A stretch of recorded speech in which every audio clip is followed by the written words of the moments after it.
Hey guys, what's up? It's me, Thomas. Today we're back here with Extra History.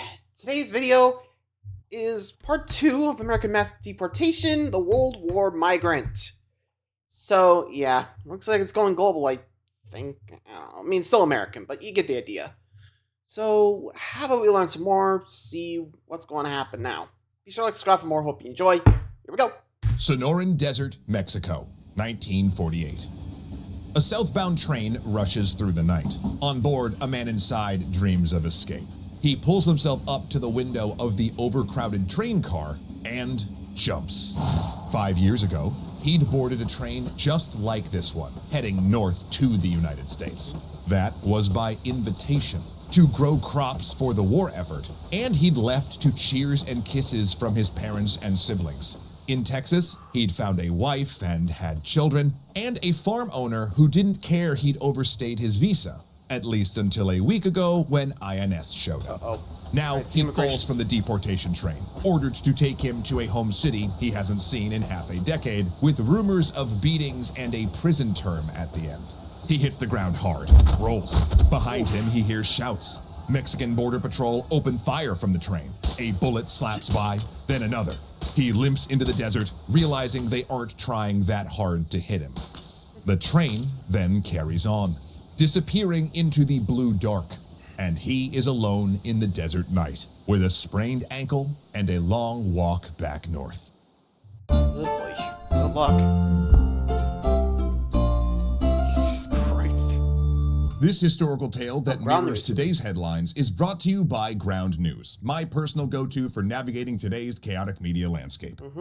Last episode, we discussed how, in the 1930s, the United States Immigration and Naturalization Service began a decade-long campaign of raids heavily focused on the city of Los Angeles. Why? Well, gestures broadly, but also because it had the largest Mexican immigrant community in the nation. But we should explain why there was such a large presence of Mexican immigrants, both officially and unofficially, in Southern California and, to a lesser extent, Texas.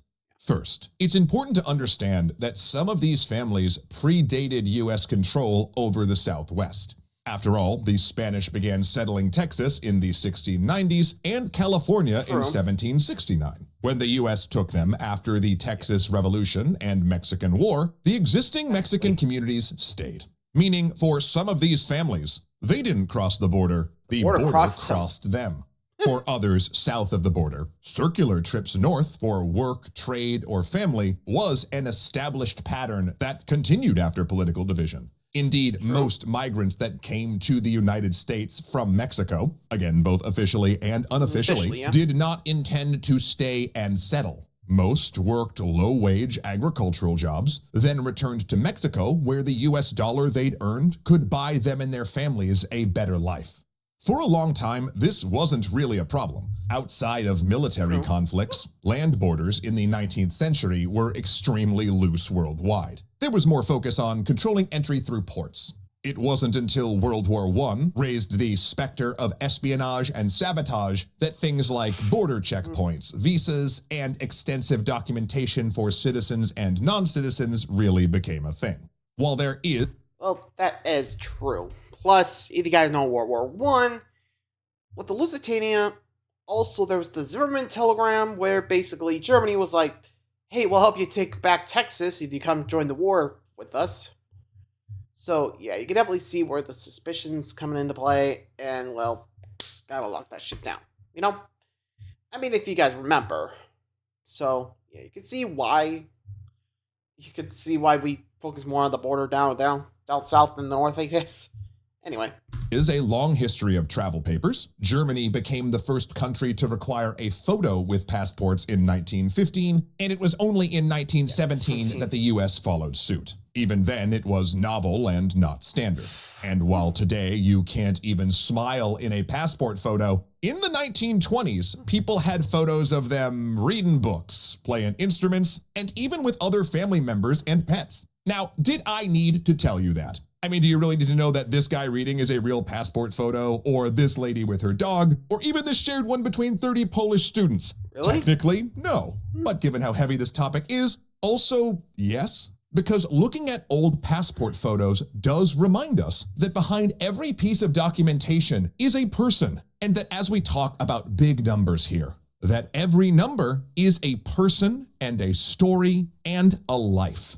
To get back on topic though, these deportation enforcement programs in the 1930s were basically enforcing a new standard of dealing with the border. A situation that was not considered a crisis until the Great Depression, when both politicians and organized labor started considering migration a threat to jobs and wages. Indeed, there was a reason INS was part of the Labor Department. This was considered an economic problem. And while they argued that these raids were only targeted at foreign nationals who'd crossed the border illegally, in reality, they swept up a number of citizens or legal migrants who were not given a chance to plead their case. Similarly, they scared a number of mixed status families into fleeing.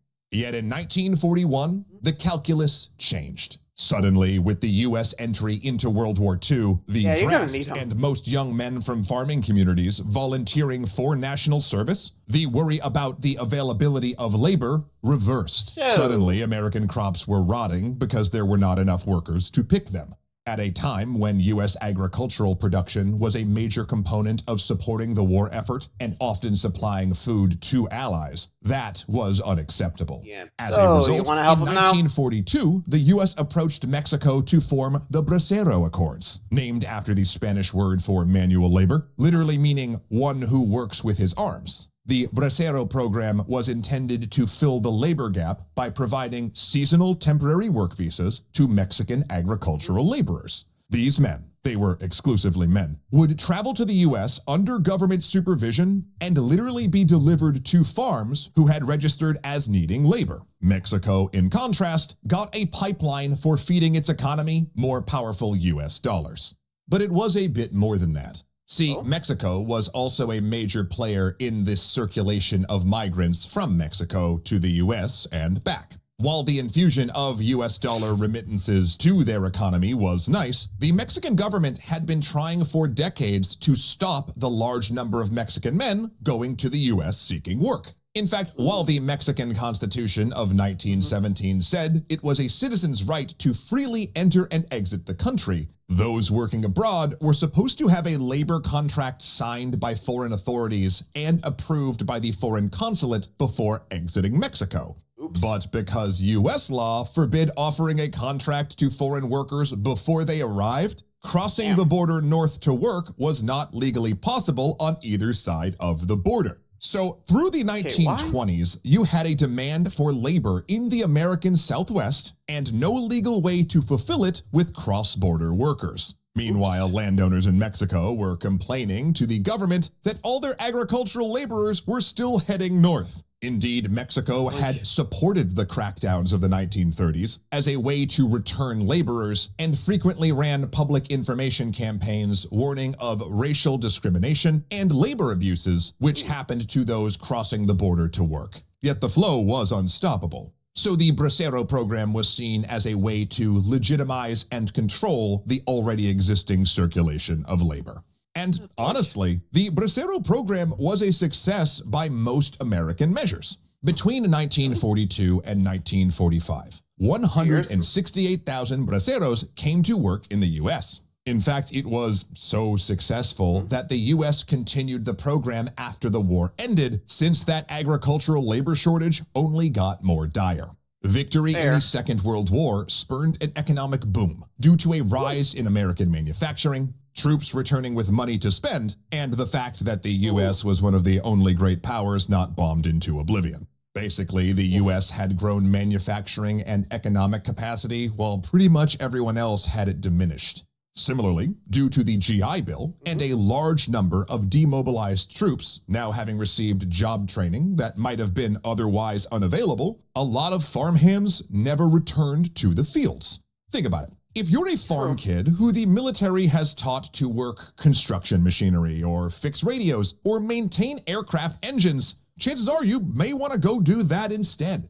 So as a result, the Bracero program was extended on an annual basis after the war. Though Mexico was, let's say, less happy with the results. See, as soon as the program was announced, tens of thousands of applicants thronged government offices, far more than expected. And because the program only took those with agricultural experience, who were not landowners and in good health, a lot of interested applicants did not qualify. But given that the whole idea was to support defense production, and even the Bracero program could not supply all the labor needed, during the war, it became normal for U.S. authorities to look the other way. In fact, when agribusiness owners said they were worried participating in the program would expose them to risks should some of the workers they hired end up, just accidentally, mind you, being undocumented, INS was pretty clear. The government, quietly but explicitly, told farm owners they wouldn't be punished if they hired off-the-book workers.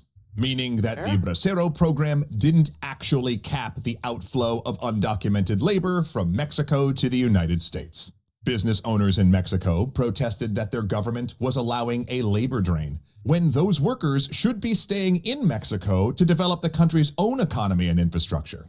At the same time, workers allowed into the U.S. via the Bracero program complained about how they ended up working with undocumented migrants anyway, who undercut wages and lowered overall working conditions. Plus, to a certain extent, the whole situation was embarrassing for the Mexican government. This was emblematic of how the promise of the Mexican Revolution remained unfulfilled, and that poverty and lack of capital in Mexico meant its citizens were being tempted across the border. So in 1944, it began pressuring U.S. Border Patrol to tighten enforcement and work with Mexican Border Patrol to increase apprehensions at the southern border. And that request fit with the INS having changed its mission to more of a policing role. In fact, it had become a part of the Department of Justice in 1940.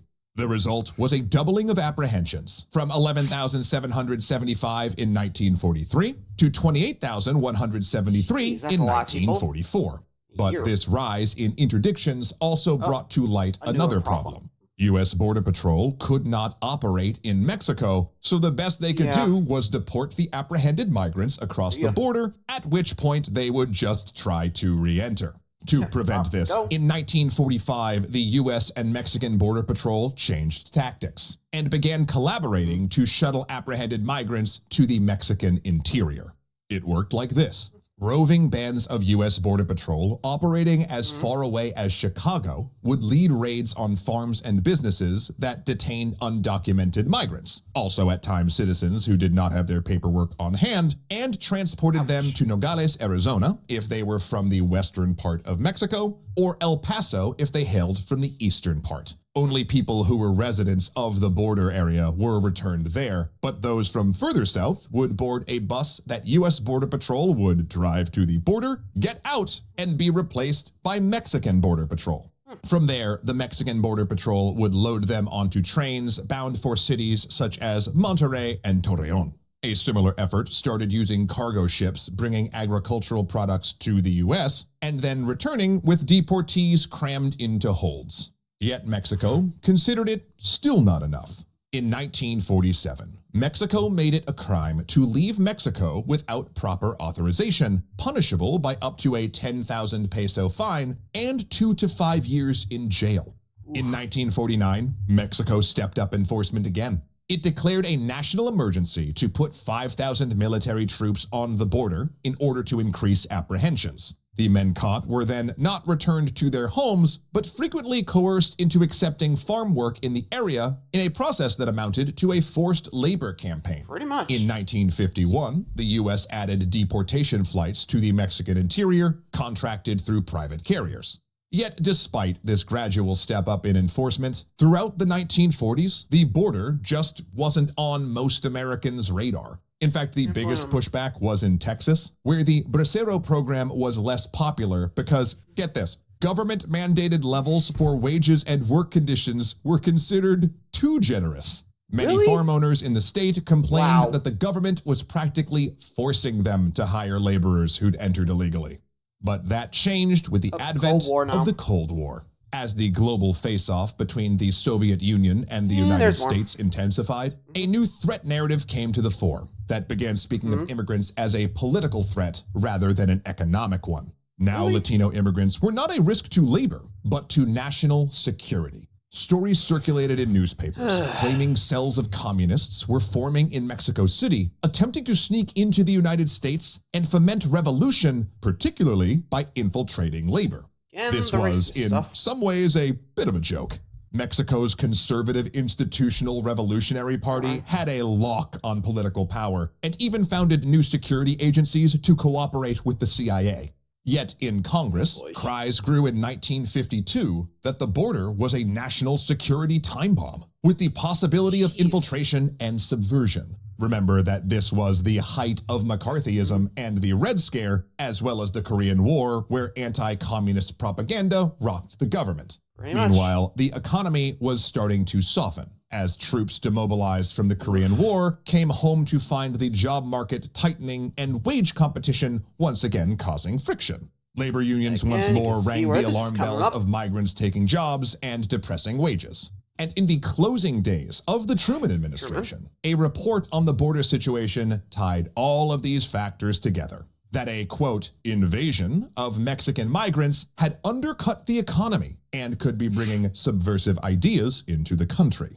But acting on it would be the job of the next president, a man who had no civilian experience in government, but had stepped into the presidential race in order to defend NATO from a primary challenger who threatened to pull out of it.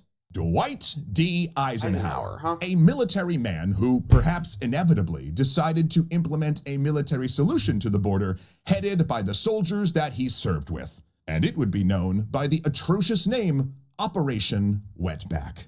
And even though today deportation campaigns aren't as blatantly racist in their naming conventions, that doesn't seem to be slowing down the current crackdown on foreign workers themselves. True. Like, sometimes you just gotta feel like it just really feels off, huh? What are you gonna do sometimes? What you gonna do? Anyway, thanks for watching, guys. Until next time, see ya.